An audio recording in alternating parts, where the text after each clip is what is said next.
Hello' guys welcome back to my another blog. আজি আপোনালোকে দেখিবলৈ পাইছে এটি সুন্দৰ এটি পৰিৱেশ আৰু এই পৰিৱেশৰ মাজত আপোনালোকে এটি ভেলাঘৰ দেখা পাইছে আৰু সেই ভেলাঘৰটিৰ বিষয়ে পৰৱৰ্তী সময়ত আপোনালোকে গম পাব। আৰু এইখিনিতে আমাৰ সকলো ৰাইজ অপেক্ষা কৰি আছে আমাৰ অতিকৈ মৰমৰ তথা শ্ৰদ্ধাৰ মাননীয় মুখ্যমন্ত্ৰীদেৱৰ কাৰণে। আৰু এয়া মুখ্যমন্ত্ৰীদেৱ ইতিমধ্যে আহি উপস্থিত হৈছেহি আৰু সকলো ৰাইজে মিলি তেখেতক আশীৰ্বাদ কৰিছে।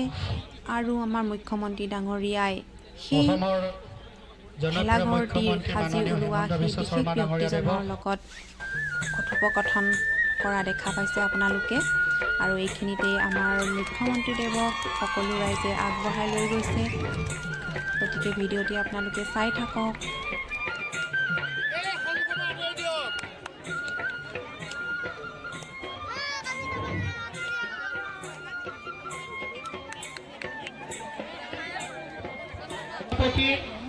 নৃত্য শিল্পী তেখেতৰ পত্নী পুতুলি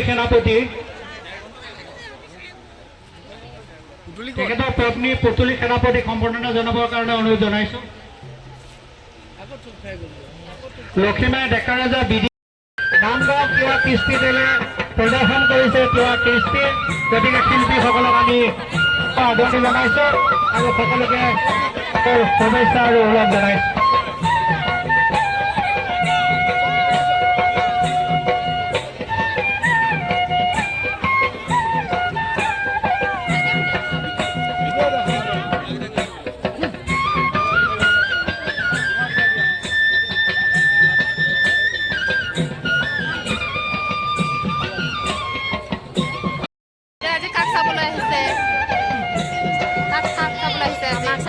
মামাক চাবলৈ আহিছে।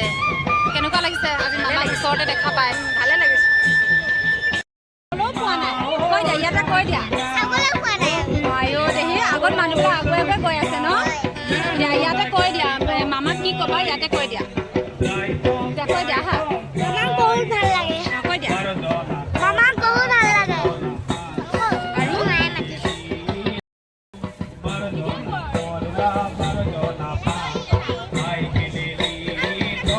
বিশেষ অনুষ্ঠানত উপস্থিত আছে নগাঁও জিলা ভাৰতীয় জনতা পাৰ্টীৰ নৱনিৰ্বাচিত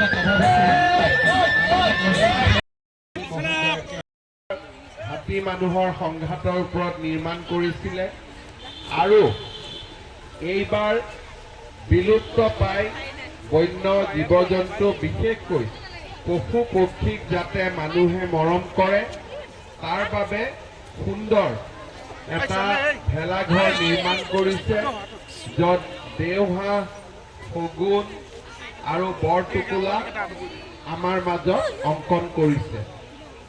যোৱাবাৰো মই আহোঁতে যাওঁতে দেখি আছিলোঁ, মোৰ মনত এটা ভাৱ আছিলে যে কেতিয়াবা আহোঁতে যাওঁতে সোমাম। যোৱাকালি কাজিৰঙালৈ মই গৈছিলোঁ, ৰাস্তাতে উপায়ুক্ত মহোদয়ক মই কৈছোঁ ঘূৰি আহোঁতে মই আমনিশালীত সোমাই শিল্পী ভগৱান সেনাপতি ডাঙৰীয়াক ধন্যবাদ দি থৈ যাম। আজি সুযোগ পালোঁ, বিশেষকৈ আমনিশালী গাঁৱৰ ৰাইজে ইমান সুন্দৰ প্ৰচেষ্টা লোৱাৰ বাবে গাঁৱৰ ৰাইজকো মই আকৌ এবাৰ অভিনন্দন জনাইছোঁ। আপোনালোকে ভোগালীৰ মাছো দিলে, কোমোৰা দিলে, শাক চব্জিও দিলে, আপোনালোকৰ পৰা গ্ৰহণ কৰিছোঁ। পুনৰ এবাৰ আপোনালোকক নতুন বছৰ আৰু ভোগালী বিহুৰ শুভকামনা জনাইছো। বহুত বহুত ধন্যবাদ। আৰু মই অসমৰ ৰাজ্যকো অনুৰোধ কৰিম সকলোৱে যেন আমনিশালী গাঁৱৰ ৰাইজক ধন্যবাদ জনাই এনেকুৱা সুন্দৰ প্ৰচেষ্টাৰ বাবে। বহুত বহুত ধন্যবাদ।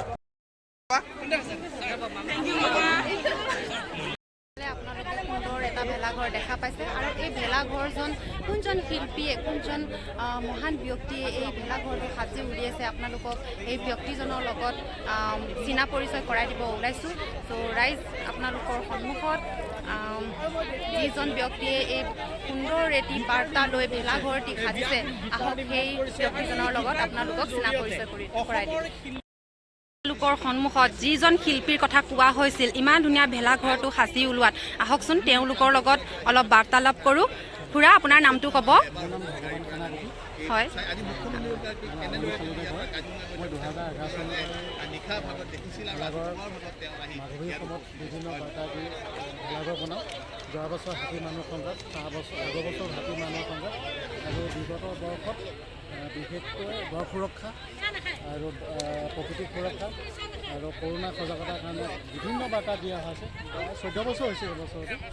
আৰু আগন্তুক দিনত যাতে মই আৰু নতুন নতুন যদি ৰাইজৰ আশীৰ্বাদ বা মৰম পাওঁ হয়, তেতিয়াহ'লে ইয়াতকৈ আৰু ভাল এবাৰ মই ভাল বুলি ভবাই নাই, কাৰণ এবাৰ বিভিন্ন এটা আৰ্থিক মানে দুৰ্বলতাত ভুগিছিলোঁ, অসুবিধাত ভুগিছিলোঁ, যাৰ কাৰণে যিমান সোনকালে কৰিব লাগিছিলে সেই সোনকালে মই কৰিব পৰা নাই। প্ৰায় 15 দিনমান 20 দিনৰহে প্ৰচেষ্টা। হয়, হয় খুৰা আপুনি অলপ বুজাই দিব পাৰিবনে ভেলাঘৰটোৱে কি বাৰ্তা দিছে আৰু এই চৰাইকেইটা? অসমৰ যিবিলাক বিলুপ্ত প্ৰাণী পক্ষী, বিশেষকৈ আমাৰ ৰাজ্যিক হাঁহ, ৰাজ্যিক পশু পক্ষীৰ ভিতৰত শগুন, বৰটোকোলা চৰাই আৰু দেওহাঁহ আৰু আছে অসমৰ পক্ষী।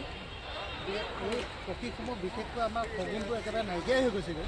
হয়, হয়, গতিকে এই চৰাই বা বন্যপ্ৰাণীসমূহ যাতে আমি সংৰক্ষণ কৰিব পাৰিম।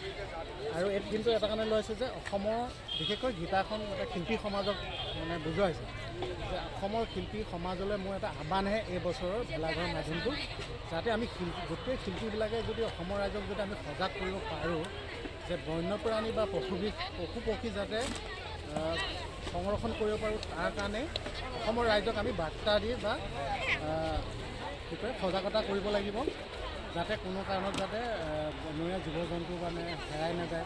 হেৰাই যোৱাৰ কাৰণবিলাকো আমি উলিয়াব লাগিব, তাৰ কাৰণে কি ব্যৱস্থা ল'ব লাগিব।